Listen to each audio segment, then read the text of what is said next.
Александр Ильич, как всегда, задерживается, поэтому мы ждать его не будем. Начнем в точно установленное время. Наша сессия называется «Год внедрения проектного управления в органах власти. Первые результаты и выученные уроки». Но, конечно, прежде всего хотелось бы, конечно, поговорить о результатах, об успехах. I would like to bring up the results and topics on particular projects, the kilometers of roads, the number of jobs created, and the number of inspections reduced. We, as the project office, made this promise to ourselves not to try and steal the success of project managers, and the practical results will be talked about by themselves, and our job is to discuss management practices, and the way those practices work is the key result of our activities, of our efforts, and thanks first of all to all the participants, to all the panelists whom you know well. We will be able to discuss what we have been able to achieve, not in terms of specific results, but in broader terms of introducing modern management technologies. When we started this effort, when we initiated it about 18 months ago, there were more than one positions taken by people, including Mr. Abyzov,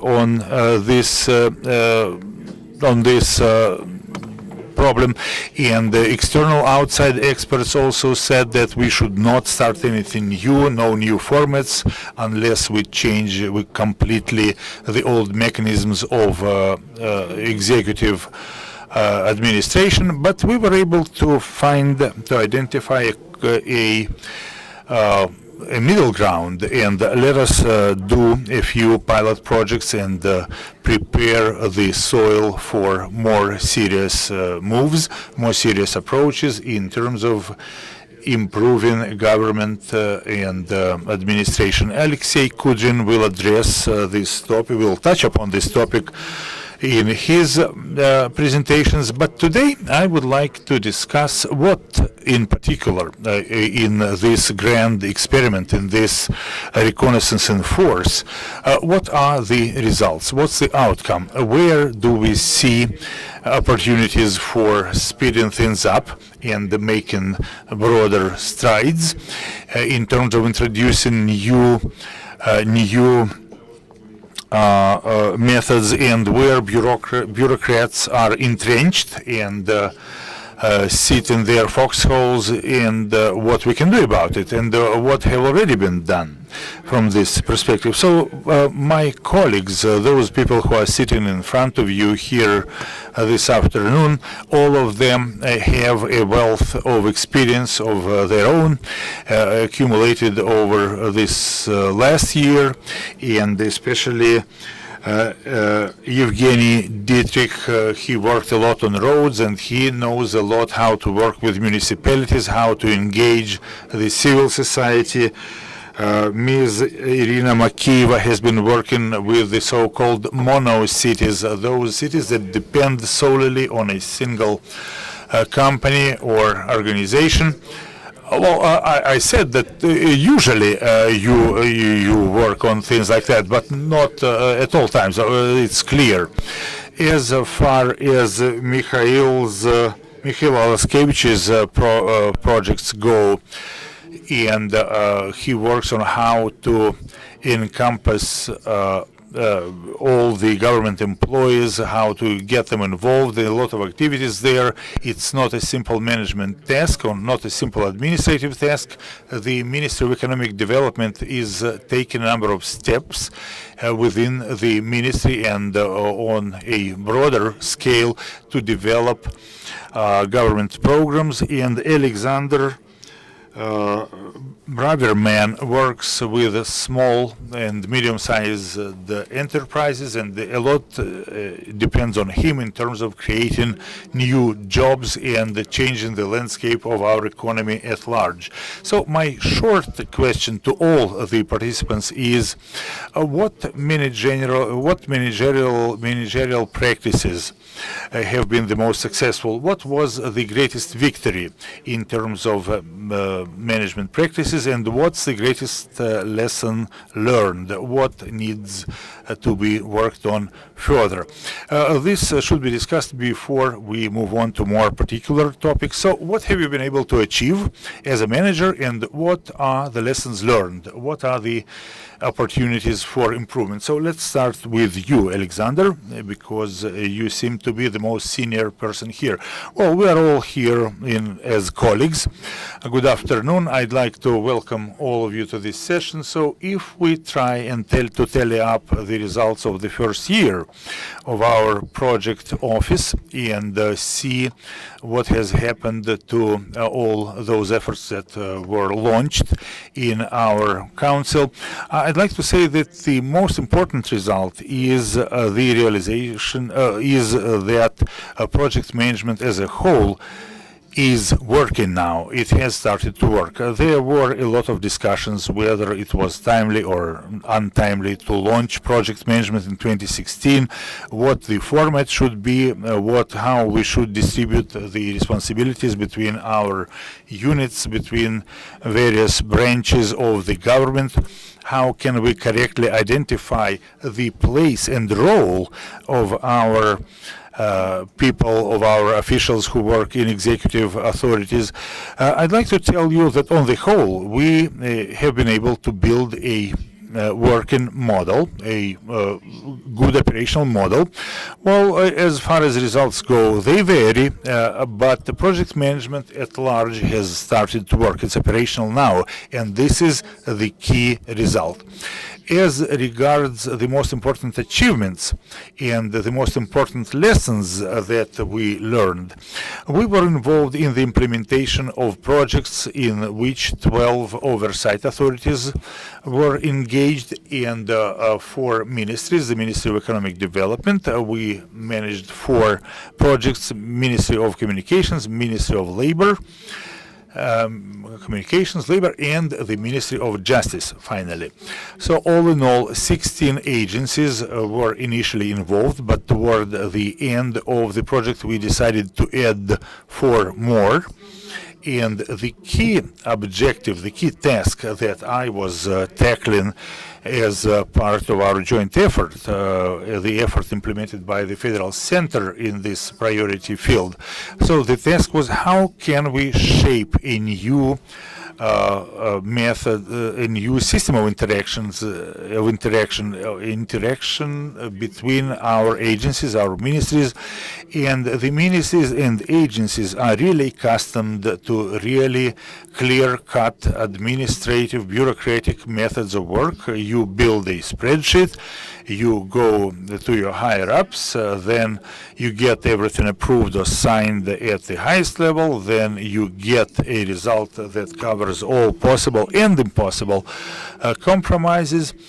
And when everybody has worked, has exhausted themselves, and the people start to lose interest, then we enact a decree and we assign tasks to oversight authorities, and that's what the result of our activities is. So it's a strong custom that is deeply rooted in our system, and the key challenge for us was to build a different system of interaction. And the key result, in my view, that we've been able to obtain by the year end, was that we were able to create a new management culture based on teams. We've been able to build a team. Of course, the discussions were difficult, sometimes painful, but it's the result that matters. And I believe that we were able to achieve the results. And these results really helped us issue a lot of orders and decrees and directives, and In this way, we've been able to build a register of entities that we oversee, and it had never been done before. Our government has passed or has endorsed a bill that will become a law, hopefully, that addresses these issues. We have conducted a lot of regional conferences on oversight and supervision, so that regional authorities are answerable to the local business community, because the business community and the public in general, they, of course, shape their view of the government based on the decisions we make. And we have conducted about 1,400 events that involved thousands of people in the regions of the country. They are not just numbers that we got just in order to put them in our reports.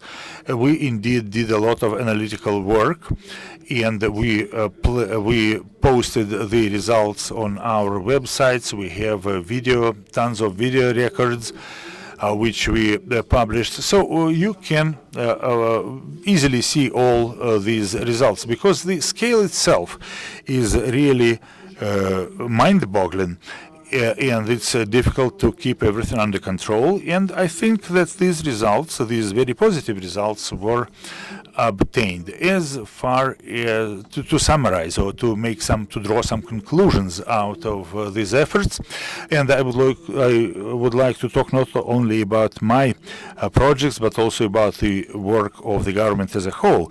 I'd like to point out that the method itself, the method of project management, is very sensitive to how correctly we identify or we outline the projects, or what we choose to pursue as a project.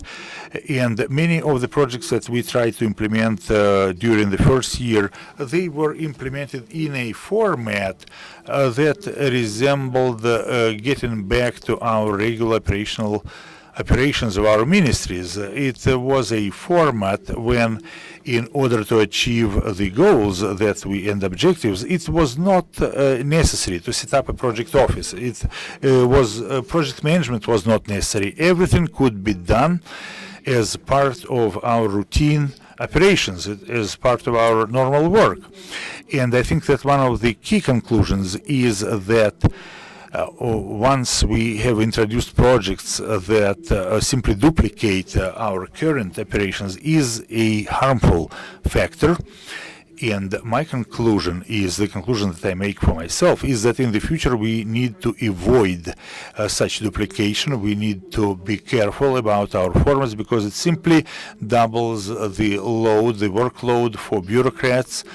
They have to generate a lot more reports, but the practical results would be the same as they would have achieved as part of their normal work. The second conclusion is that in order to make sure that our projects are successful, we need to work more with our personnel, with our human capital, because our results depend on how enthusiastic our people are about their work, about what they do, and their tasks need to be in line with the goals and objectives of the project as a whole. And many people are incapable of working in a team. It's a fact. I mean, such people should not be part of project management, because project management is extremely sensitive to cooperation, to cooperative culture, and to the management culture. Another conclusion is that we need to continue to build up our human capital. We need to continue providing training to our people as they perform their functions. And I hope that my colleagues would agree with me here that it would be an example of how we could, such as safe and secure roads, is something which could have been achieved without any projects. And we shouldn't have set up this project, because the Ministry of Transport has everything. It has funds, it has all the authorities it needs, and there is not a lot of interagency work. I mean, we do not get other agencies involved. So we would have achieved the same result if we but I think the only benefit of the project was that This way we were able to get more support from higher-ups and from other ministers. Well, it's good that our discussion is becoming edgy, and I would like to offer a bit of reflection. Indeed, some projects, I would say, at least there are two glaring practices, leadership practices. The first is a very successful implementation of the role of the lead. Of course, we would have a senior overseer, a person in charge who would oversee project management, and Mr. Alexander Braverman was able to fully use the potential of this position, and working in committees in full scale. Everything is clear, well managed this way. And the second practice would be to have interagency speedy,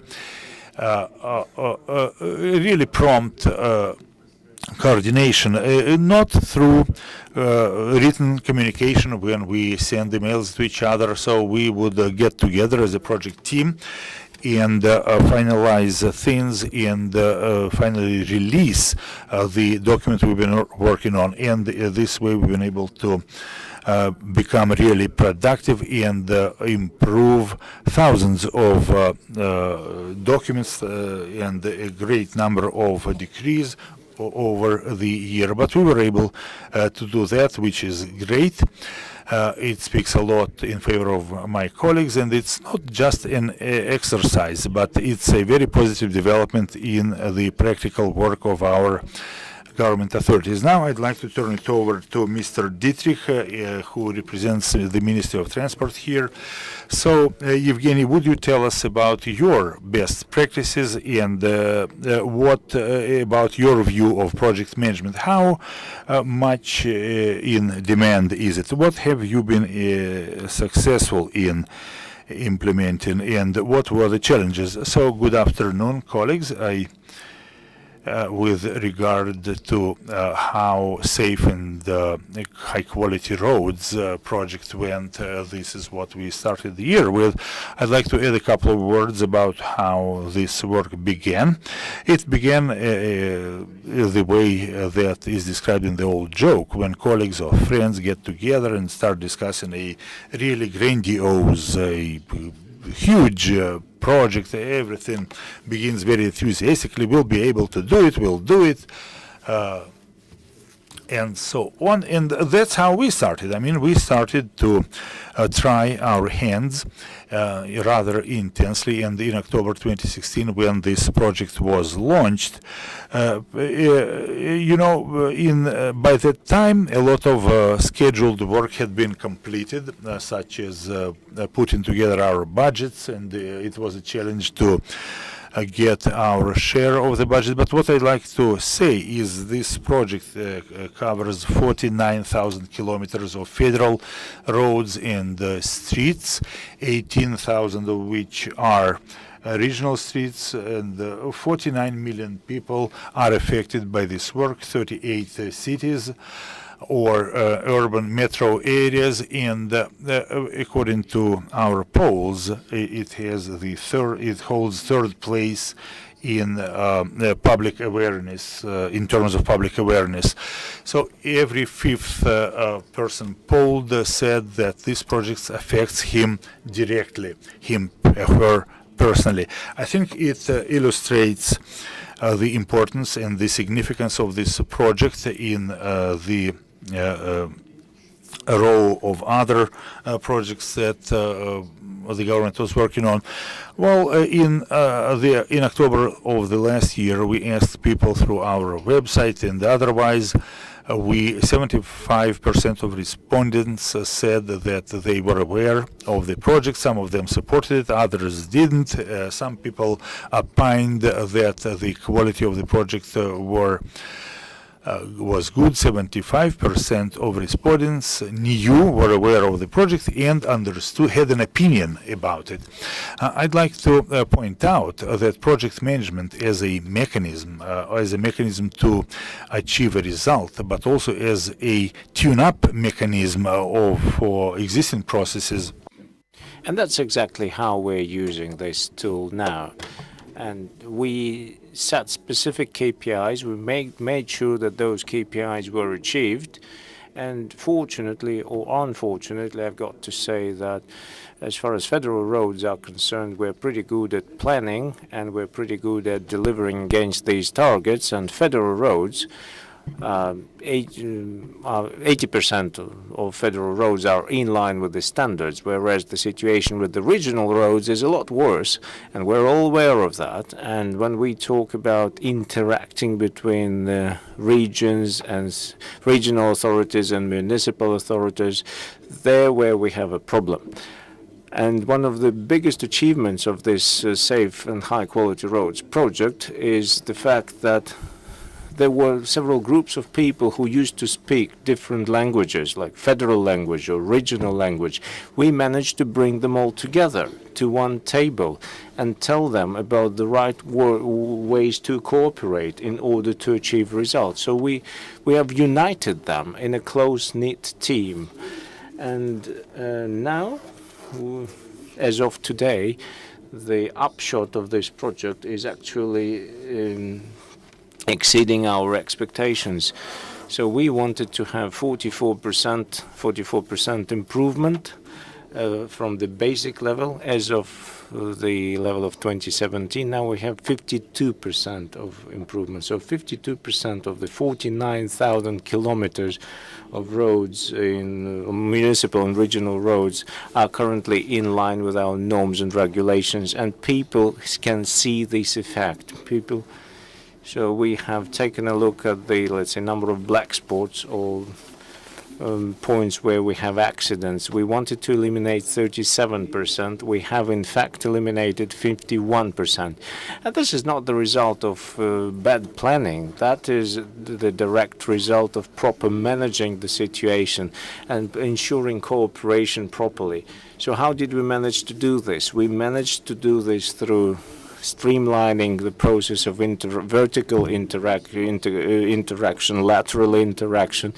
We managed to duly escalate reasonable issues to the high level so that they can be addressed by the entire team. And that project team included more than 1,000 people, if we count them all. And our project office had 12 experts, and we were just a small drop in the sea of people who were interacting with each other. So escalating issues to the right level, bringing them to the table of decision makers, very flexible and very prompt responses to difficult situations. I think this is our strong side. And also electronic systems and tools which we used to manage the project. There was no need in email exchanges. We used the Etalon system, the project management system. Yevgeny, I'm sorry for interrupting you, but you have highlighted one issue, which is interaction between municipal, regional, and federal authorities. And this is a delicate issue that requires organizational skills and financial interaction, especially when you have to work in the situation of tight deadlines. But also another point that you had to touch upon, it's public relations. That's exactly what I wanted to tell about. And that's what I started my talk with, and this is what I want to finish it with. Within the framework of this project, we managed to build a system of interacting with key decision makers in the framework of this project management team. We had a very clear-cut system of providing feedback, and I would like to thank Mikhail for actively participating in structuring this system. And we had different groups of people, like businessmen, different social groups, businessmen, so those people who work as contractors in road construction area, or we have road users like truck drivers, or just common citizens who want to make sure that their city has good roads. So our system provided for the needs of each of these groups, because all these groups could have input in terms of prioritizing streets or infrastructural facilities which require repair or require some attention. So that was a way we responded to public concerns. In case the public had complaints about the quality of work, there was a way to report these concerns. And more importantly, not only that system was used to collect opinions about the project, that system helped ensure taking note of all these complaints and opinions, and made sure that we track them all, respond to them all, and follow them up. Some of these public comments required a response. Some did not. So we had a Telegram, we had a channel in Telegram, we had a website, and you can go to the link and take a look at the website. All the project progress was posted on the website. So people were actively participating in this project, and we ran a poll as of the end of the year, and we got the result confirming that 15% of people were commenting on the quality of work, and they were actively engaged. 59% more said that they would like to use this opportunity to provide feedback upon the results of this project. And indeed, participation of public is both a good practice and a challenge. And one of the tasks of our project office is to ensure progress monitoring. And Pemandu, during their recent visit, made a point, and this is the point they always make: any sort of report you get from the project manager is false by default, because there is a conflict of interest. So information should come from objective sources, and the most objective source you can have is the public. And so you don't need to monitor your own websites. You need to go to, let's say, forums where people communicate with each other, and take a look at the opinions and responses there. So they went through pages of comments on these forums, and that's where they got their information from. This practice helps to promptly respond to, let's say, public concerns, and it helps alert executives and contractors. I think we'll have to pay more attention to that. That's a feedback mechanism. Irina Vladimirovna, company cities, or the so-called monocities, you have 319 customers, each of which constitute a city. So it is very difficult to check whether the road was paved correctly or the hospital was repaired properly. So you have been teaching them. So what did you teach them to do? What was your best practice, and what was the lessons that you learned? Just briefly, I think that we all have the same point in mind. 2017 has become the turning point in our mentality. We have United 319 program. So instead of having 319 small projects run by 319 project managers, and we've picked 5 managers from each city in the scope of our project, ended up with 1,500 people, so the need to educate them. And our key achievement within the framework of our program was the fact that we have become one big team, or rather one big family. So we have more than that number, like 13.5 million people, including the public, including the citizens, including municipal, regional, and federal authorities. So we managed to achieve, to turn mentality around. So the key lesson we learned was this.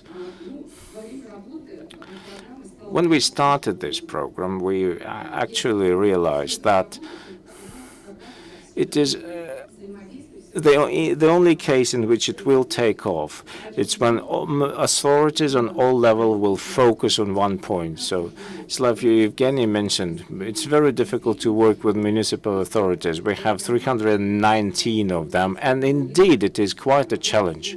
It is very difficult to work with them, and those people who know me here in this room, they will confirm.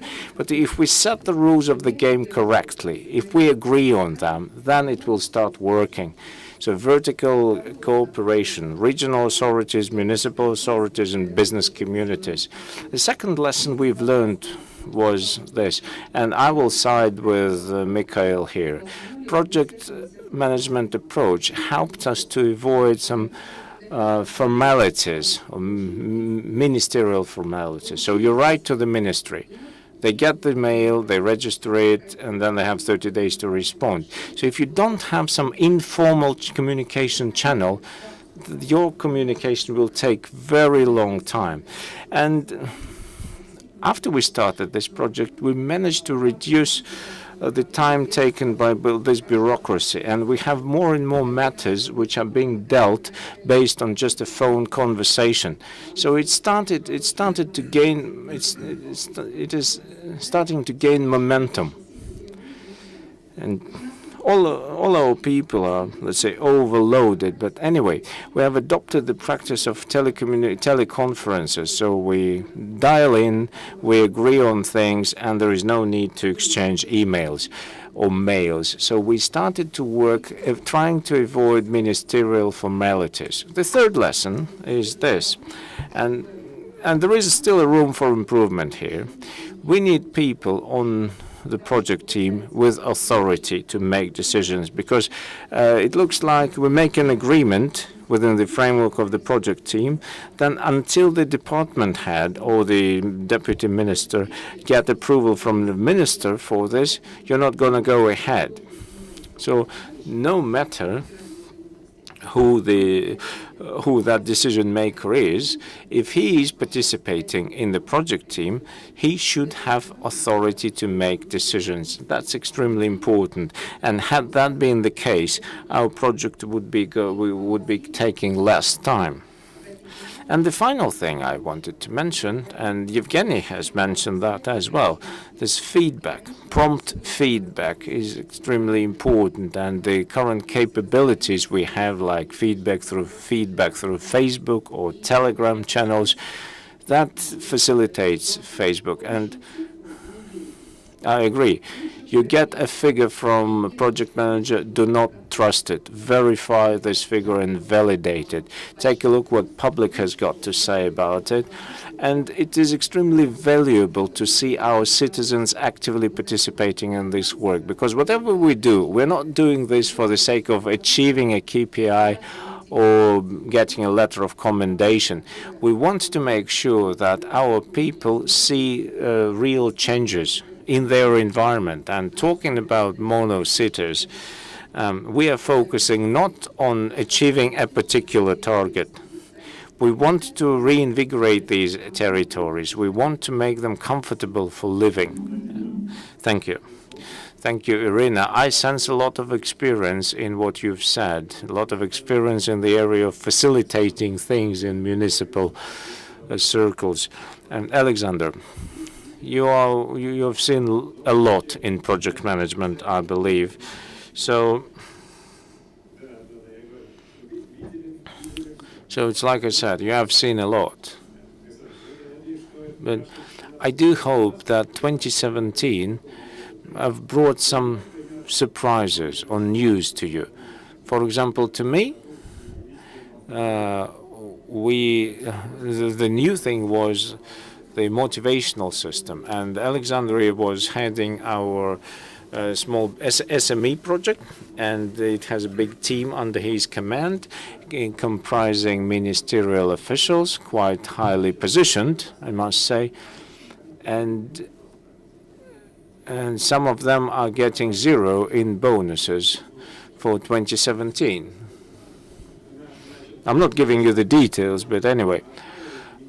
So we've sent this information to the ministries, and we're ready to duck in case of an angry response. But our message was well accepted, and they have expedited their work from their end. So, best practices and lessons learned. Thank you very much. It is very easy for me to talk about this, simply because my colleagues have already outlined the most significant issues. So those issues have already been mentioned. But what does that mean? That means that Federal Project Office has succeeded. So of course we're just talking about the start of the project, but what was done by Andrey and his project management office, the effect of this can be felt a bit later. It is in the near future, but it's coming a bit later. And I would like to thank Mikhail Abyzov for the work he's been doing for such a long time, and for the work that we have done for our years. And thank you for finding time to do that work. So now to the questions asked by Andrey. The first and foremost thing, it's this. We managed to cut time for making key decisions. So the key decisions including changing in the legislations, changing in norms and regulations, changing in planning mechanisms, like we have plans, project schedules, milestones. But those people who are heavily involved in project management, who specialize on project management, that's a routine work. There is nothing new in it. And just touching upon the results which we achieved, we have 3 very important milestones. Like we have state companies or state corporations, and state corporations are giving more and more business to SMEs. Now this is at the level of 2 trillion rubles. Before we started it, it was at the level of 64.8 billion rubles. So we have a 20-fold improvement, and project management office played a key role in this improvement, in my opinion. The second area is providing credits and providing guarantees. So our project is not called as small and medium enterprises. It's called like small business and individual entrepreneurship. We are trying to involve as many people as we can in entrepreneurship and in small business. So we had several KPIs on several levels, and we had lengthy discussions about how many KPIs we should use. And one of these KPIs is a number of people employed by SMEs and their SME contribution to the GDP. But those KPIs were not, let's say, fully accurate, because when you have a fully tuned KPI, that KPI itself sets the right tone and sets the right key for your team, so that the only thing which is left for you is just to prepare a detailed roadmap and move along. So in terms of providing loans and providing state guarantees, now we have 215 billion rubles guaranteed or provided in loans, and the final figure is 600 billion, which is huge support for our small and medium businesses. So business navigation. Business Navigator is, let's say, a novel product. We've got 515,000 SMEs currently using this Business Navigator. There are 115 different services which are part of that navigator. And when my colleagues mentioned the feedback, Evgeny, Mikhail, and Irina, they all talked about feedback, and we are getting this feedback as well. Not only we receive it, we are trying to quantify this. How do we do this? We have people registering on our website. And then the registered person takes certain active actions, then they use these services, but we do not count all these things. Once they have used the service, we asked them to fill out a questionnaire, a survey, and in 28% of cases we were told that this service was useful in order to either expand or maintain the business at the current level. Well, they would say that the previous year the business was on decline, but the services helped them get back, take off again, and out of the 515,000 people, 156,000 entrepreneurs were able to improve their revenues and also the number of jobs they supported. So the fundamental conclusion from this is that all the key elements of the project are working, and we were really lucky with getting the right kind of supervisor for our project, and we enjoyed the benefits indeed. On every Friday at 3 p.m. they were in our office. What did we fail to achieve? So those plans that went unimplemented, the key challenges, in other words, the key challenges are such obstacles that in our view they are unused opportunities, unrealized opportunities. So the go-through management, as we call them, here we have a lot of room for improvement, and if we want to achieve a turning point, and I would like to remind my colleagues that today the share of SMEs in the country's GDP reaches 21%. But we've been at this point for a number of years now. For comparison, in Europe, this number is between 45 and 49%. In some countries, more than 50%. In the US, it's close to 60%, and in some countries, it's close to 70%. So, we have a lot of room for improvement here, and we need to develop a matrix that would help us achieve these goals. And the new year should provide us with all the conditions that we need to make this mark.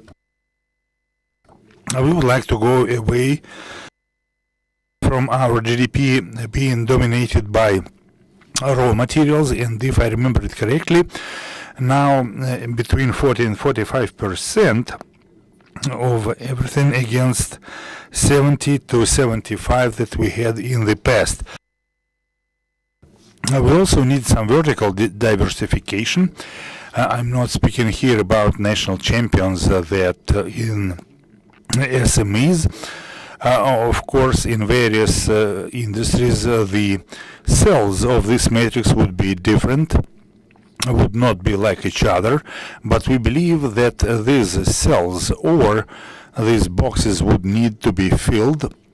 We are working quite successfully in the oil and gas industry.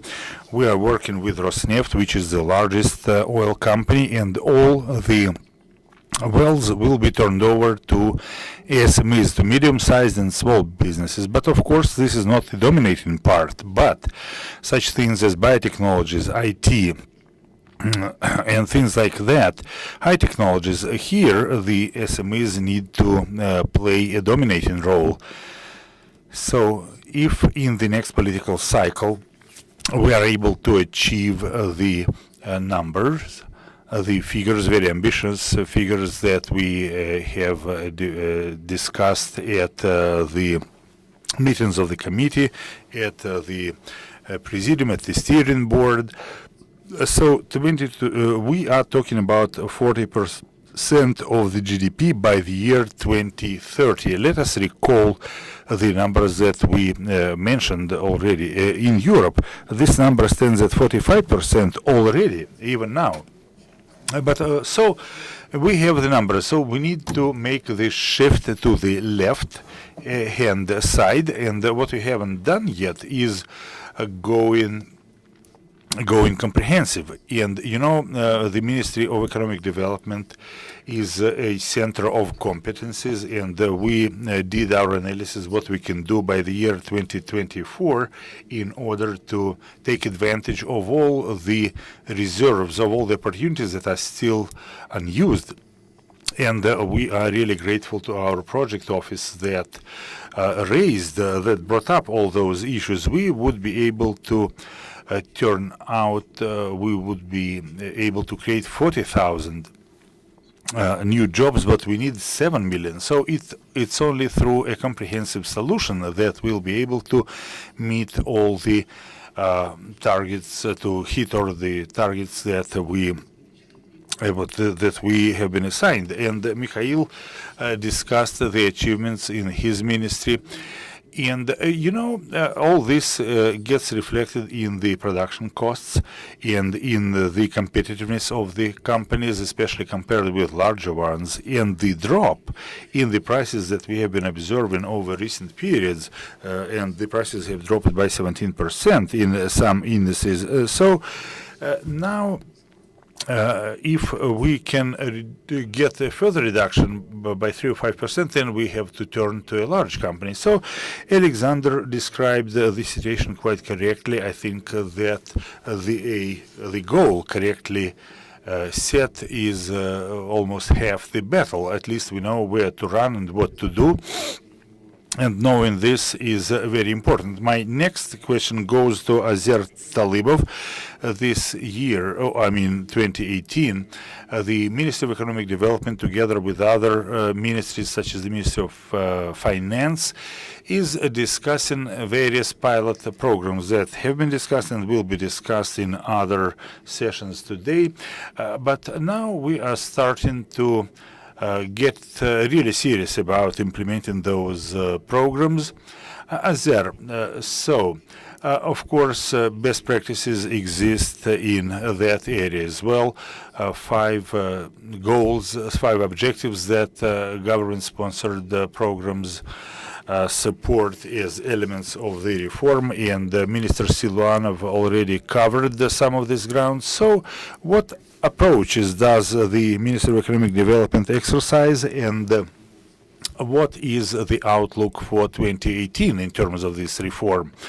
Well, thank you, Andrey. Good afternoon, distinguished colleagues. Of course, 2017 went under the colors of a large-scale transition to principles of project management. Of course, it affected a large chunk of the budget. In 2018, we are talking about 1.9 trillion rubles, covering such industries as agriculture, healthcare, transport, and so on. All these industries are key for the development of the country's economy, and the greater part of the results that 2017 had brought us depends on building a new regulatory and legislative framework that would align with the requirements of project management. Why do we need project management? Of course, first of all, through individual projects, we'll be able, in various governmental programs, to achieve specific results. Programs will not only support certain functions, they will be development oriented. And the project part of the programs is what we focus on.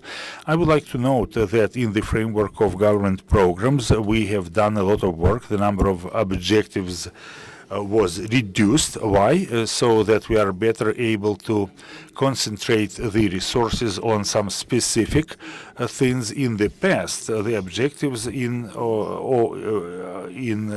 government programs, they were very general, like improve, increase, and so on. Now the objectives are very specific. They've been smartened. They follow the SMART philosophy. Specific, achievable, and so on. The programs have been reformulated, they have been reworked, and all the necessary documents have been signed by the head of the government. Now we are in the implementation phase, and we have prepared specific projects that should allow us to achieve the objectives. In the new system, projects will compete for the budget money. Today we are in discussion. And what we say is the best projects, those that are the most effective, that bring the most benefits in terms of achieving the goals of the government projects, need to receive priority funding. We are conducting this work. We are ranking the projects, and we have all the proper methodologies in place.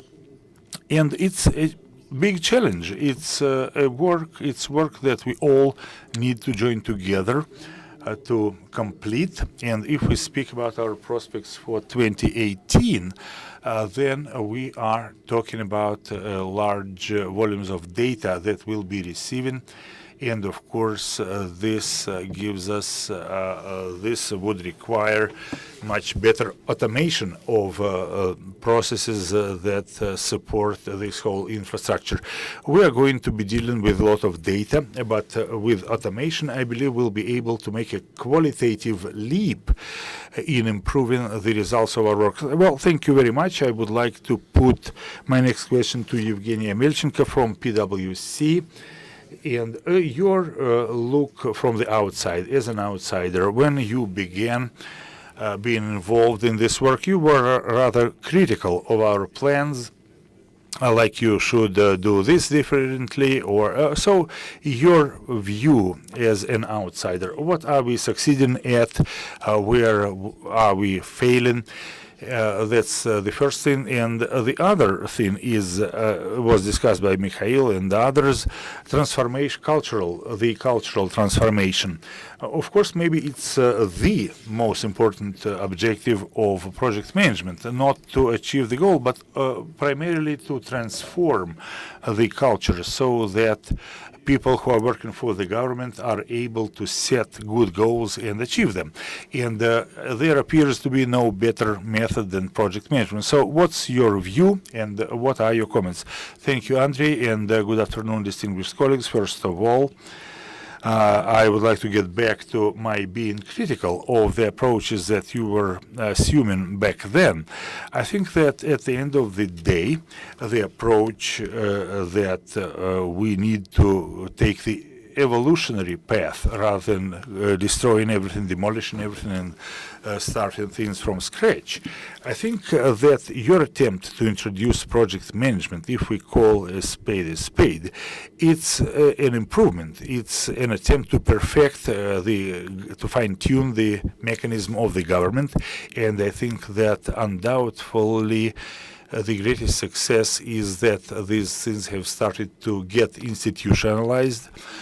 You now know your priorities. You know how to compensate the people in relation to the results they achieve as part of projects. I think it was extremely difficult to do this within a year.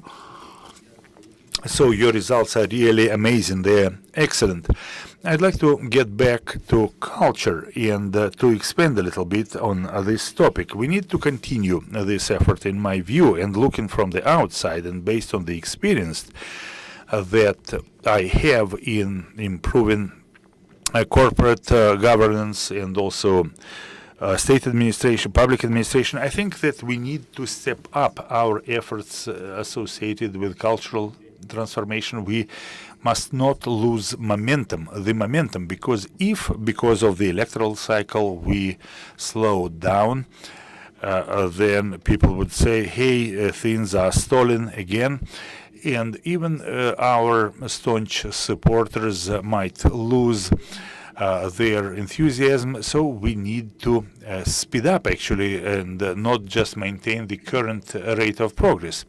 Also, it would be important to continue the institutionalization efforts, because matrix management is something that's not familiar to all the bureaucrats, and if people do not understand what they're doing, it would be impossible for them to get to the right place. So I think it's time now to make amendments to our laws and regulations, to not just regulations, second-tier regulations, but maybe some federal laws as well. This should have a greater impact on culture. Speaking about incentivizing people, about their motivation, of course, we are not speaking about money alone. In many cases, money is important for motivating people, but any organization would have a long list of other motivating factors, such as incorporation in the corporate sector. The so-called attestations or annual performance reviews play a role in motivating people to do better. Now, the way up the career ladder for bureaucrats is also based on appraisals, and whether or not a specific official gets promoted or not is decided based on those reviews and appraisals. Another important point would be this various types of activities that you are engaged in implementing project management is a huge project in itself, a very ambitious one. And managing it is a big challenge. It has a lot of branches and some intermediate landmarks, and maybe it's time for you to declare this and tell all the people involved, including people who you work with, what needs to be done, what needs to be completed, by what time, and why. It's very likely that many people would become your supporters, although it won't be easy for all people. And then, as far as the cultural transformation goes, a very important factor here is people's behaviors. They related to psychology and culture. So the examples that you brought up are very relevant in this regard, meaning that they constitute a major feedback loop, and it would provide a lot of valuable data for monitoring. Independent monitoring is important, and I see that you are making strides in this direction as well. So the source or the driving force for a project should be the society at large, and the feedback needs to be available to the public. So if people see that bureaucrats are not coping with their tasks in a given quarter, that would exert additional pressure on the people involved in the effort, so you will win supporters, whether you willingly or unwillingly, intentionally or unintentionally, through this kind of work. As I can see, a lot of people are thinking about it, and I also believe that all projects need to be fine-tuned, they need to be harmonized and coordinated between themselves, which will be synergetic for the success of all of these projects. And such general goal setting is very important, and I can see that work is done along these lines. But I think that the committees need to have a set of shared goals, not just at the level of the cabinet, of the government ministers. I think that this would be yet another factor to provide a positive impact, a positive effect on all the people involved in the project. And the last thing I would like to say about the cultural transformation is that, in addition to establishing the institute, introducing new elements of motivation. You know how the companies work. In order to get something to work, it isn't sufficient to introduce a regulation or a requirement. You need to develop a whole strategy and then implement it. And these things need to get fine-tuned and honed out and perfected as we go. We need to attract people and promote people who are capable of working within such system. We can see that those people are leaving the corporate sector and they're going to work for the government, attracted by this project-based approach. So the invisible hand of the market, it helps even the government. Thank you, and I'm delighted to see that the tone of your comments have changed.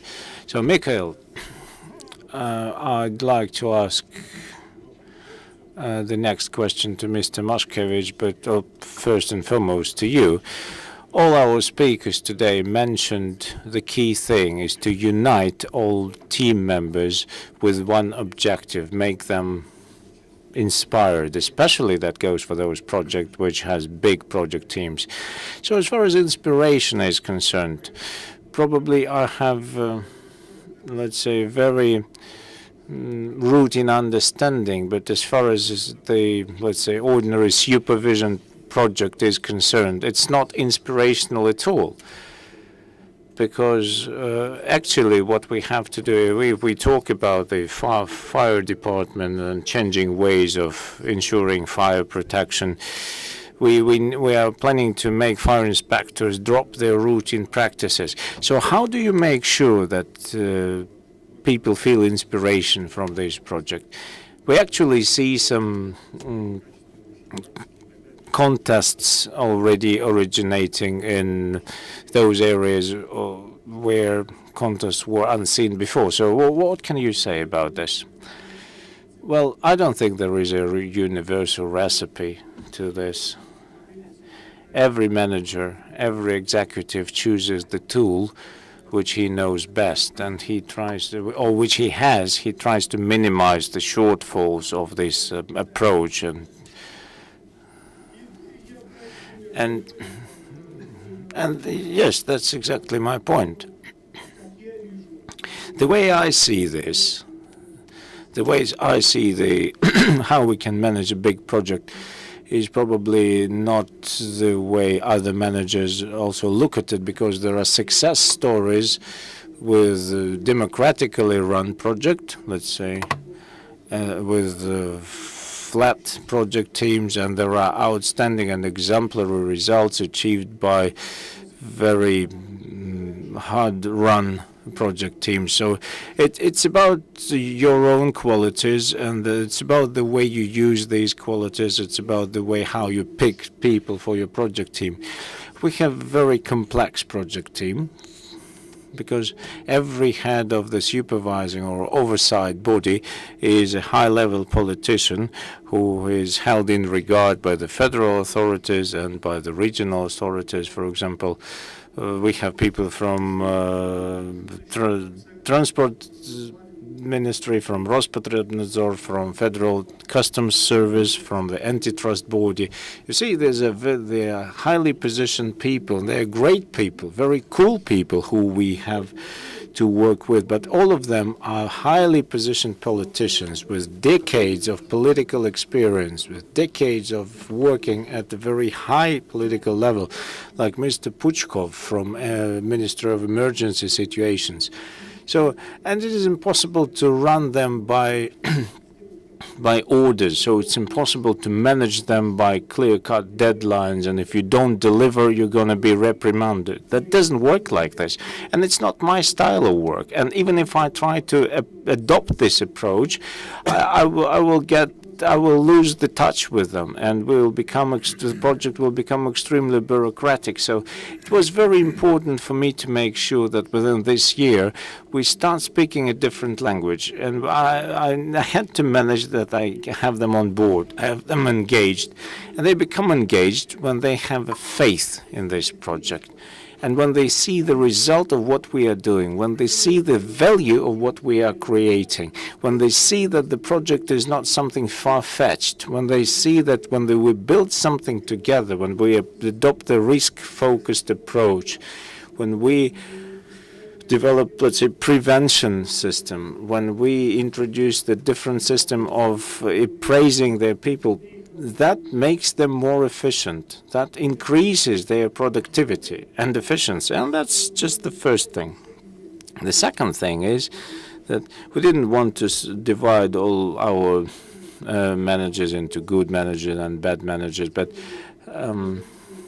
we tried to involve, let's say, independent surveyors who originally they gave them points, and now we have a rating system. Somebody's having 9 points, somebody's having six, and that's the right thing to have in place so that it is transparent and visible. We have 8 different areas in the scope of our project, but then again, it's not about saying who is good and who is bad. It is not your rank in the contest. This is your objective level. This is your starting point. And your key task here is to make sure that you achieve improvement against your base level. So to this extent, there was no irritation caused by these ratings, and there was no jealousy. It caused no jealousy about this positioning in this rating.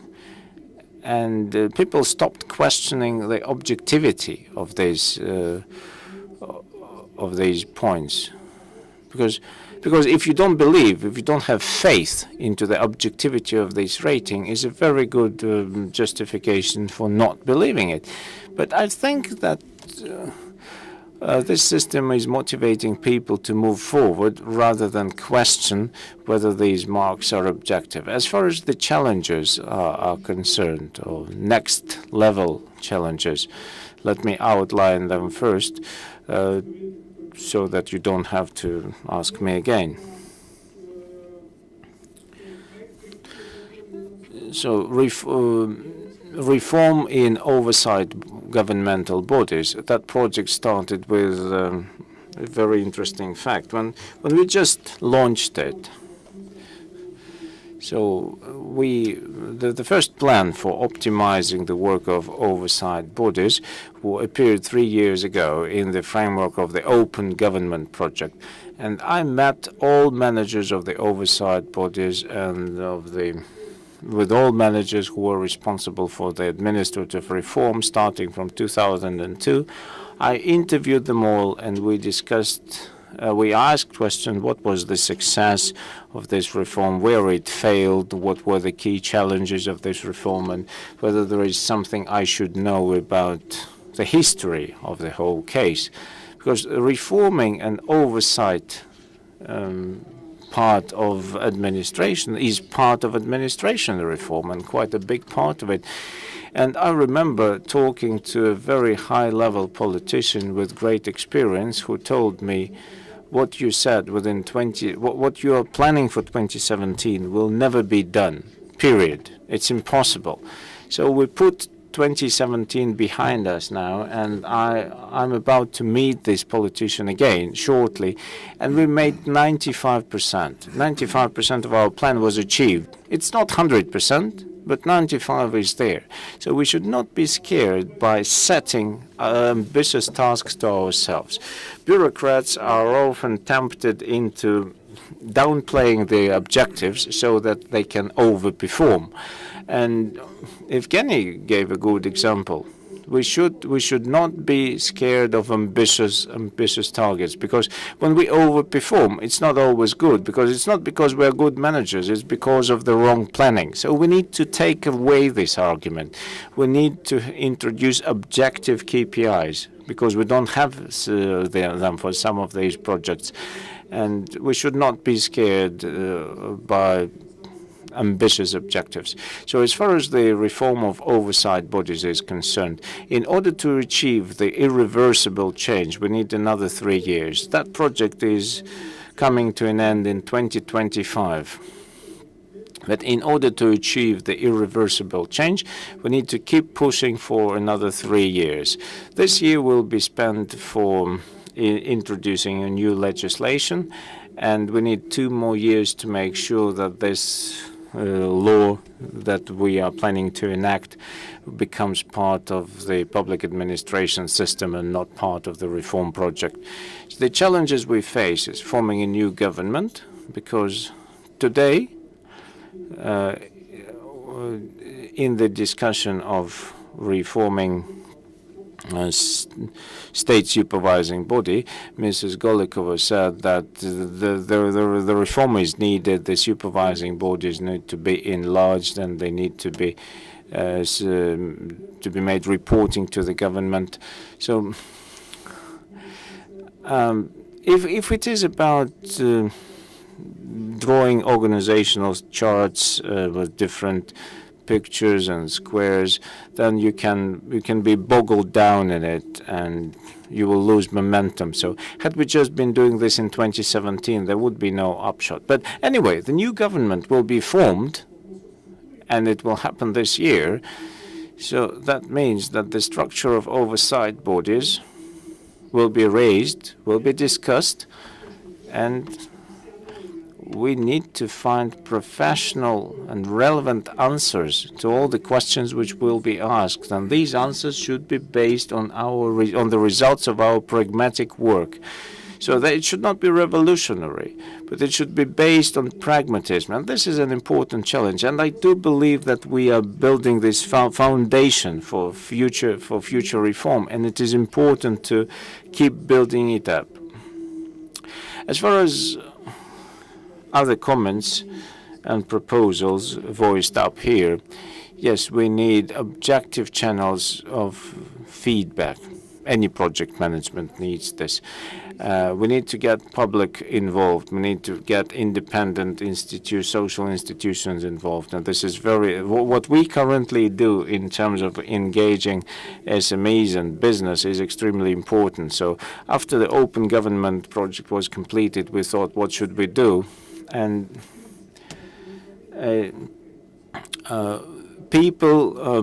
project management experts are in high demand. And if we have a properly run project office, then it will be a great support for all the projects which are currently underway.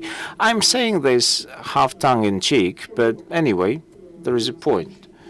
And so the challenges which we face for the upcoming 3 years, we need to train our regional project management team, and we've got to start with the governors because practices differ greatly in terms of their quality.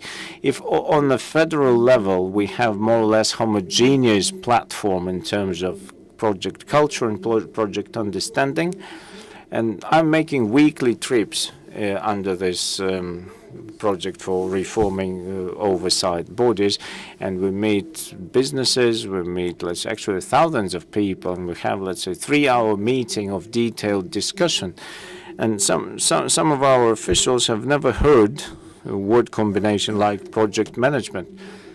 We have very good teams, and we have people who are totally unaware of that. So the situation is very uneven, and we need to change it, and we need to start this change from the governor's level using our experience of 2017. And one of the key issues, I think, is digital project management. Currently, we are on a very primitive level. We are trying to track milestones. We have a very good platform. It needs to be developed, but this is, let's say, ground zero point. And digital project management is not about tracking particular milestones. It's about making sure that the project progress is visualized completely different. It's about eliminating the need to interact between different project modules. It's about you yourself picking the right data that you want. It's not about highlighting something with red or green color on the screen of your computer. And we don't even have electronic document flow now.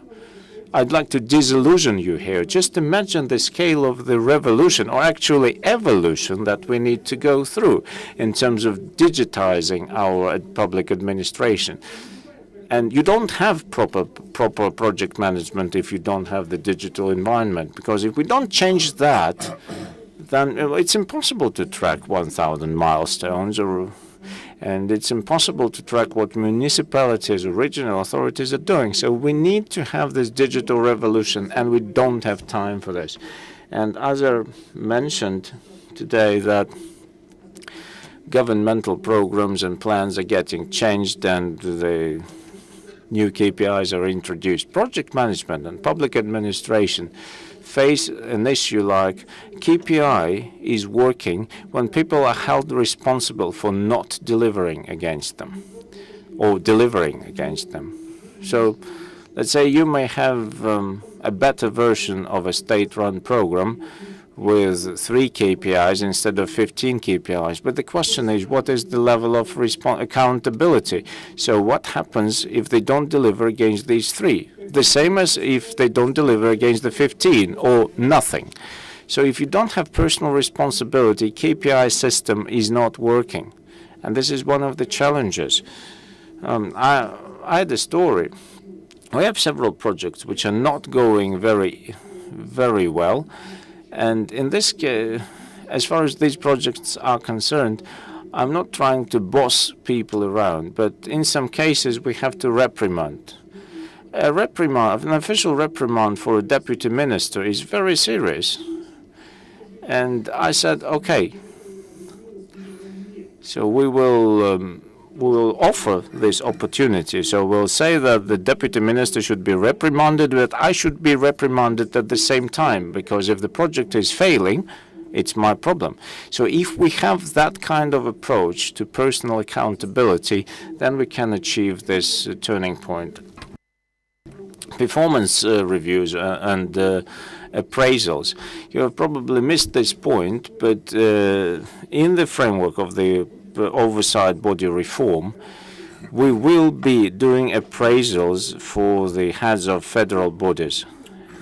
So now we have a directive under which 3 oversight bodies, like antitrust body, Rospotrebnadzor and Rostechnadzor.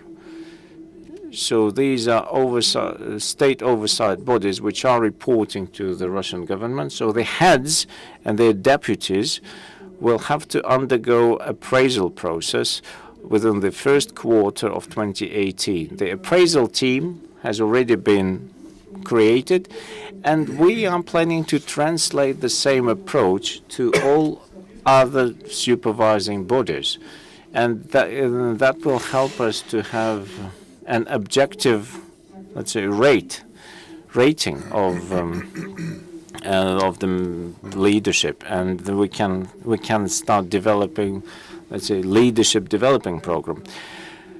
And together with the Minister of Finance, we're working on the directive issued by the President of the Russian Federation regarding changing the pay scheme for officials working in the state oversight bodies, and that will relieve some resources, and we will be able to spend these resources on salaries, because that reform has zero budget, but zero-sum game comes to an end sometimes. So we need to free up some resources which we can divert to this reform. So this is one of our super challenges that we face.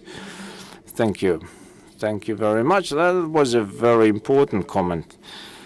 And one of the subjects that you touched upon during your first talk, and it was also touched upon by other people. So one of the challenges is that we just call project what we routinely do, and other people mentioned the differently structured KPI system, and Mr. Silovanov mentioned the same thing today.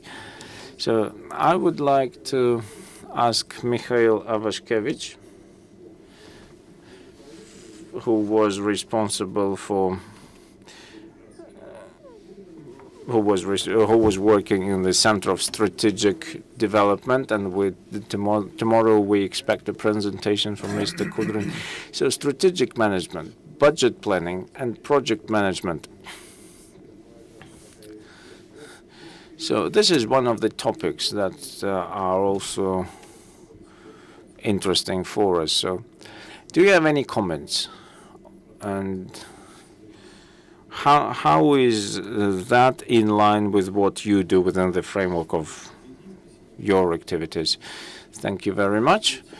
And I think after all the talks today here, we should just raise the glass to the success of everything that has been mentioned already.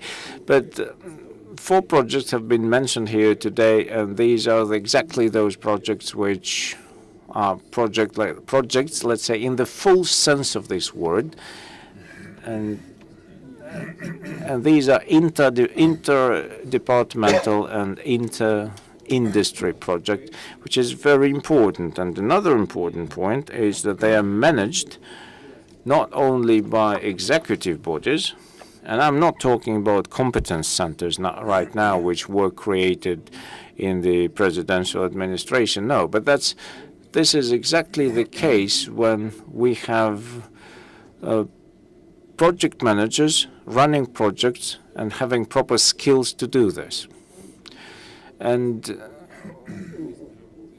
the results we see today, this is the joint result of the project team, achieved by the project teams and by the executive authorities. So as far as strategic objective is concerned, we need more clear indicators and clear and transparent for all. And it's very difficult to overestimate the work which is currently being done to aggregate KPIs to a higher level so that, or decompose these KPIs so everyone understands why we're doing this. And indeed, today we have a list of strategic documents which cover a rather wide range of strategies. Unfortunately, not all of them have been adopted. We have a state government program. We have a number of projects that are being implemented, but the program, so we talked about that. We have talked about that today, but we need to clearly understand why we are doing all this work. And I would put the hat of a critic on me.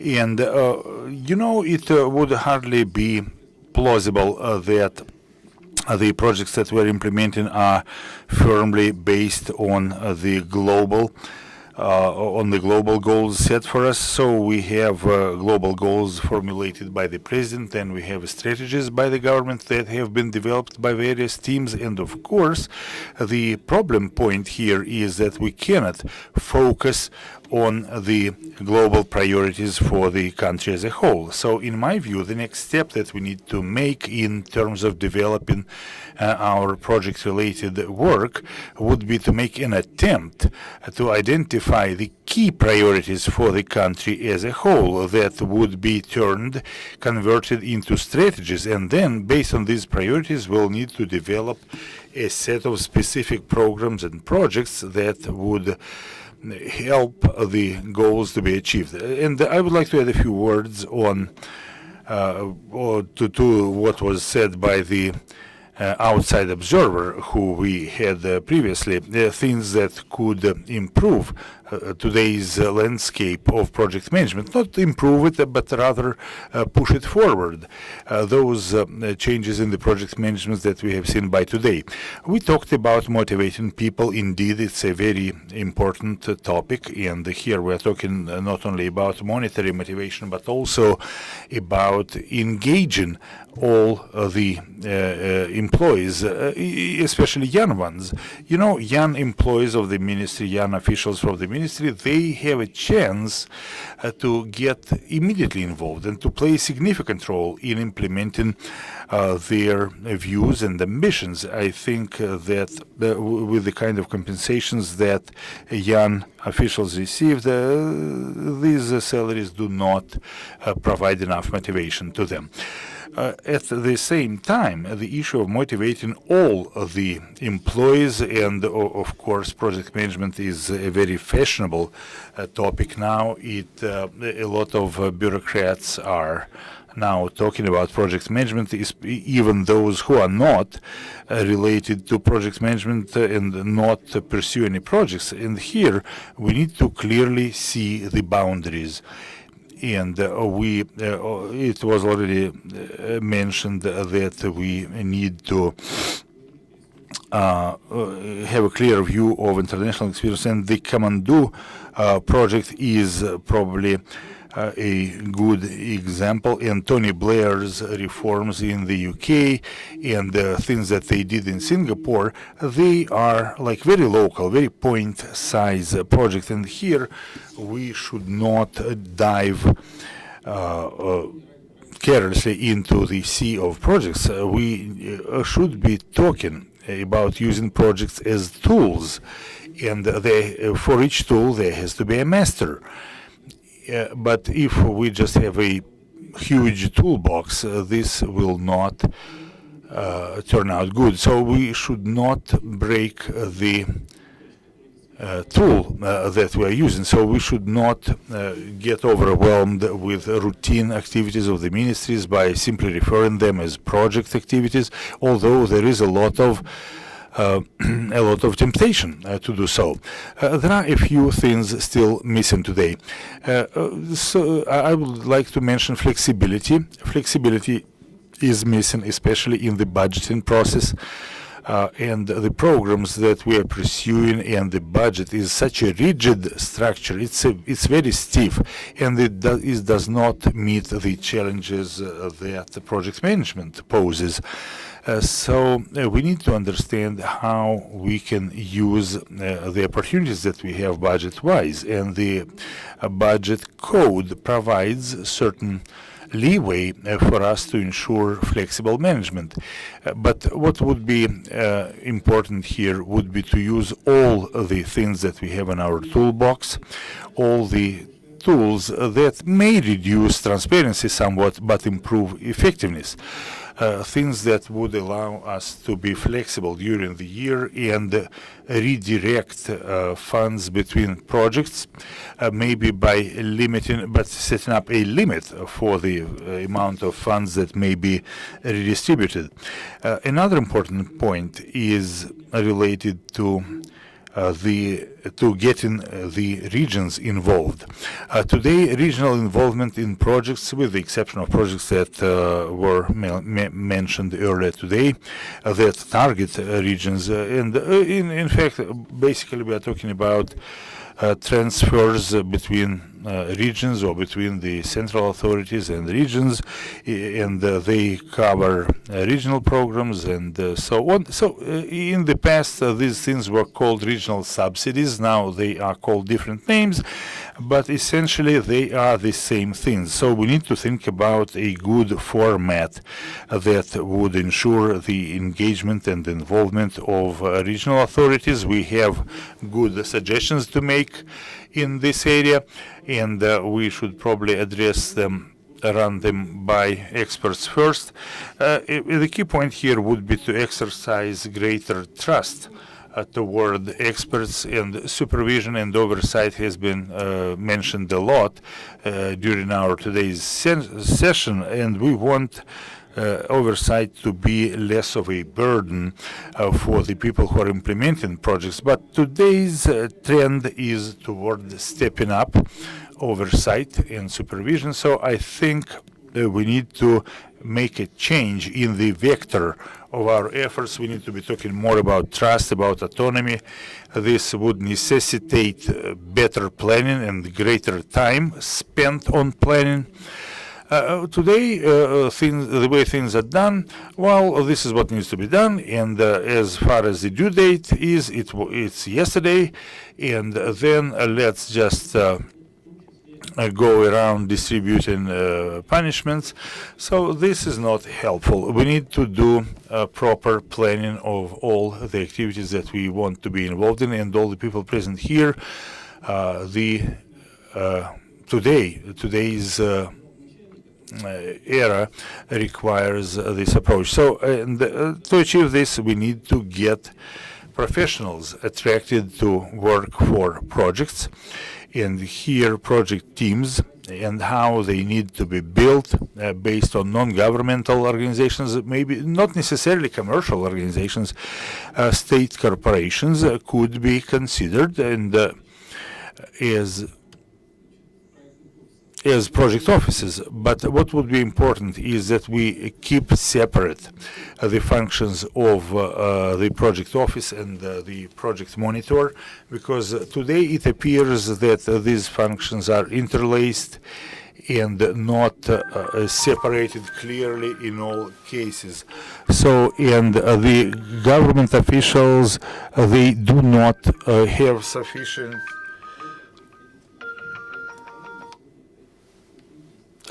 we know how to turn to project management now, and so my key points are: we need to ensure more autonomy, more budget, more freedom in terms of using the budget, more and better use of budgetary tools, understanding that the Ministry of Finance and the State Duma will not agree with this. They want to see more transparency in terms of budgetary spending, government spending, but without such flexibility, project management would be impossible.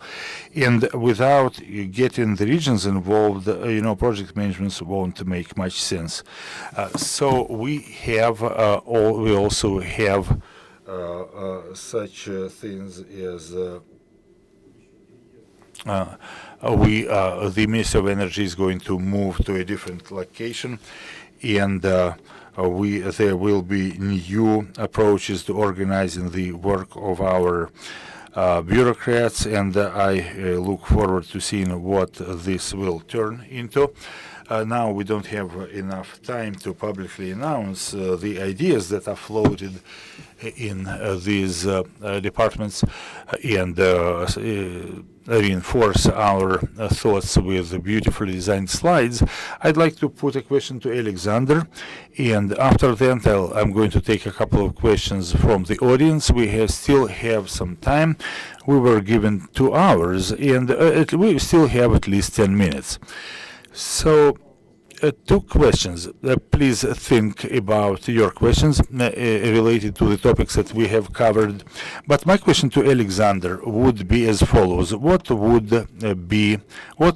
goes first, leadership or technology in management, I mean? Many people cited jokes. I can only say that we need a combination. But seriously, on a more serious note, not without doubt, technology is the more important, the mechanism. The leader has to supply the project with, if you will, added value. He needs to bring added value, but it's the technology that has to work, the system has to work. Mikhail mentioned it, that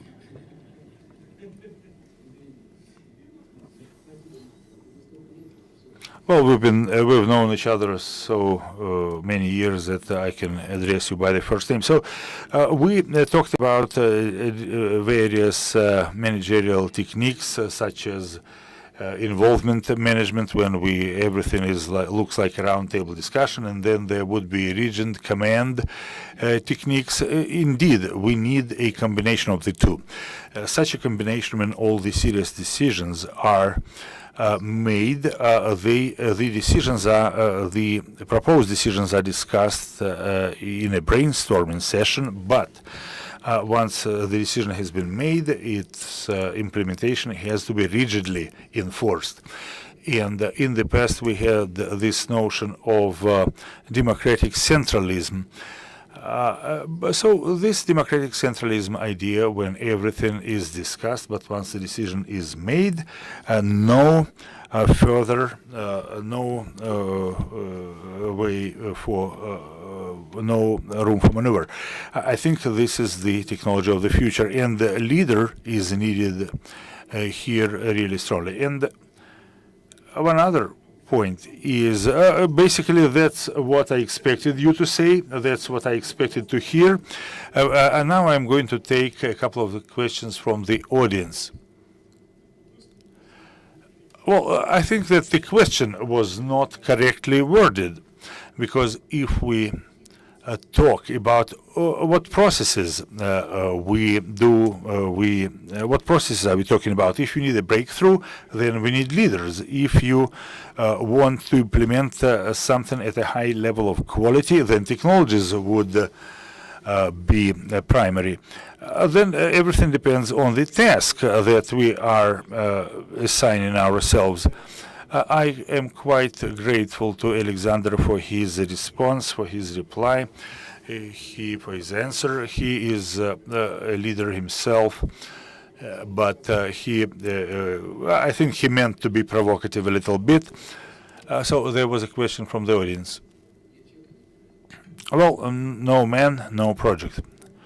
That's what they say. It was quite correct. My question has to do with the training that regional elites are going to receive during 2018. I think a number of my colleagues here, those who are going to be involved from RANEPA in working in regional academies. My question is, what kind of KPIs do you see for this training as suitable for this training? This was the first part of my question. In my view, they are not there yet.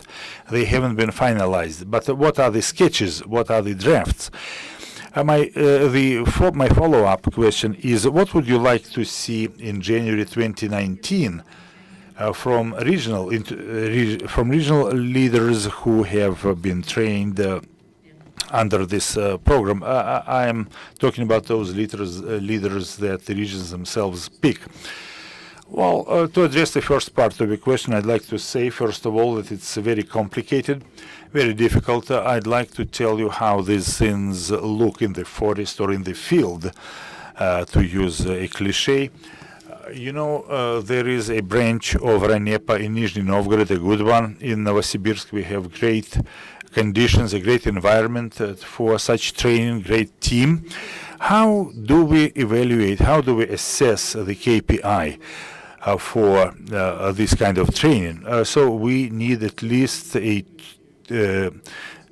bi-modular system of evaluation. First of all, we need a test for some certain basic skills and competencies that they need to obtain. But the more important thing that we need to evaluate as far as regions go is the cultural aspect. Culture is what we are trying to create everywhere, but not everywhere, but we don't succeed everywhere. Not everywhere do we succeed. The way I'd like to put it for you is project management. How did it start? I'll tell you, and you'll get the answer to one of your questions. 3 years ago, German Gref and me did a lot of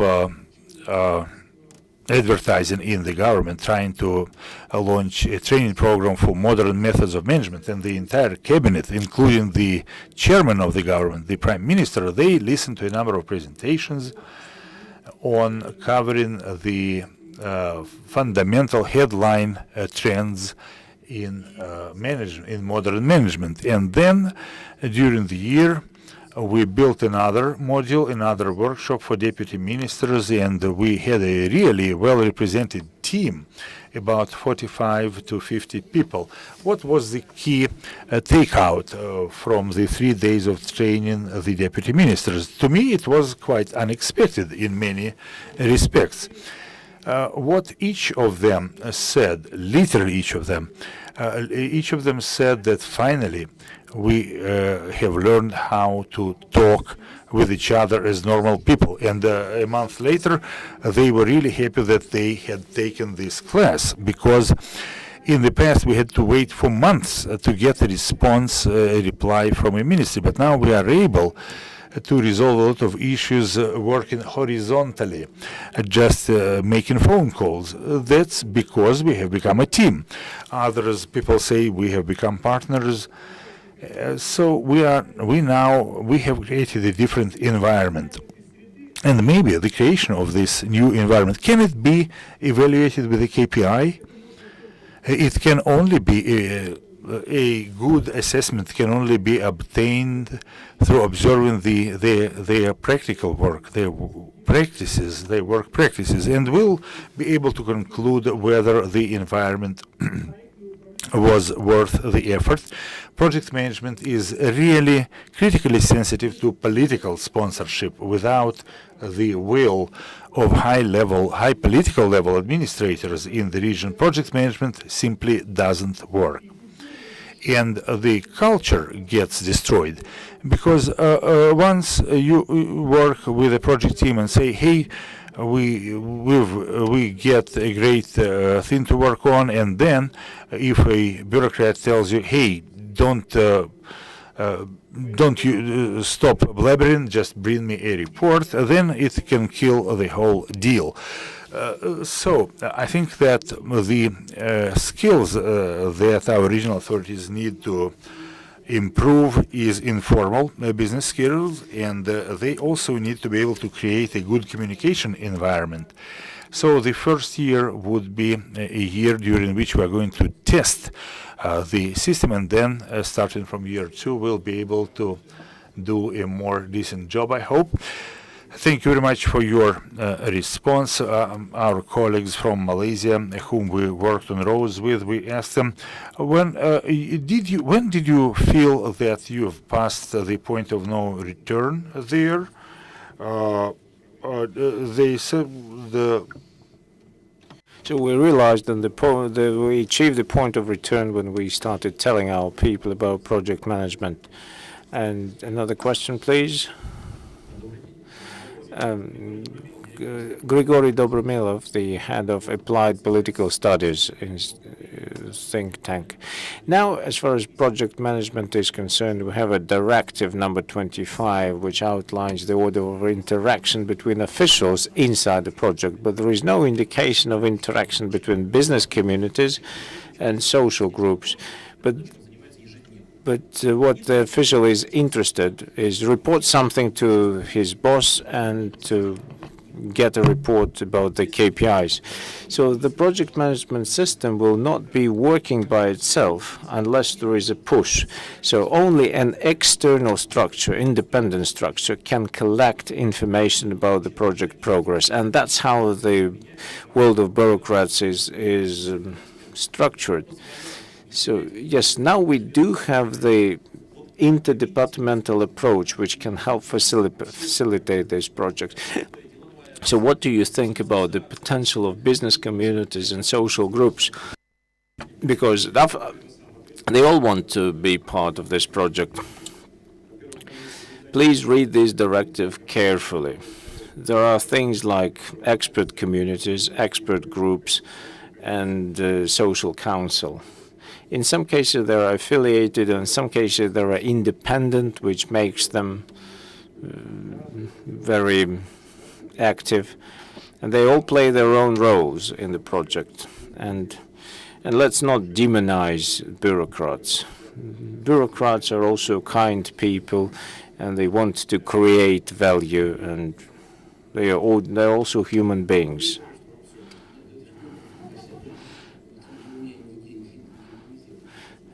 Please do not demonize us. And answering your question, I can tell that the board of a corporation includes members from the Pillar of Russia, or Opora России, from the Chamber of Industry and Commerce, like Kalinin, Sokhin, Repik, and Chupsheva from Agency of Strategic Initiatives. And these are the channels for the feedback. And when we discussed the structure of the project office, we had very clear understanding that it is only the regular feedback which can indicate us going in a wrong direction. So I find it difficult to completely agree with you. And other project teams which were not based on the ministerial teams, or if so, then yes. So my point is this: all those things which were mentioned and discussed today, starting with educating officials, and Mikhail had a very good point about it. So there are two things about it: leadership and motivation and engagement. And so we heard all these words today. A project cannot take off without a leader. A project must have clear-cut goals which will be decomposed to the project team. There is no project without engagement and communication and involvement. And believe me, we have leaders of this kind on different levels in our bureaucratic structures, on federal level and regional level. And the training which they undergo help them to build liaisons so that they can communicate their goals. And It is important when we have the federal units talking to each other, and this approach is translated down to the regional level. They start to exchange best practices and they start to exchange experience. And we have leaders of this kind at all levels, but it is important to support them so that the governors, members of the government, and the president of the Russian Federation could reiterate the point. And you mentioned authority today. You don't need to wait until authority is vested upon you. Take this, seize this authority yourself. And I'm very grateful to Andrey, because in those cases when we wanted to move the project, move ahead without waiting for approval, we always had an ear of Arkady Dvorkovich. We had an opportunity to ask him for his input. But we didn't come for official approval. We didn't ask, did we do it correctly or did we make a mistake? No, we did. We took action first, and then we asked about the feedback. One of an indication of a good talk is a desire to carry on, but we are running out of time, and this is the colder part of our melody. So the conclusion is very straightforward. Our project management initiative is about changing mentality and culture. We need to keep momentum, and we need to successfully overcome all the challenges of 2018. I wish each and every one of you a success. So thank you all. Thank you all. I would like to thank you. You have become part of this project.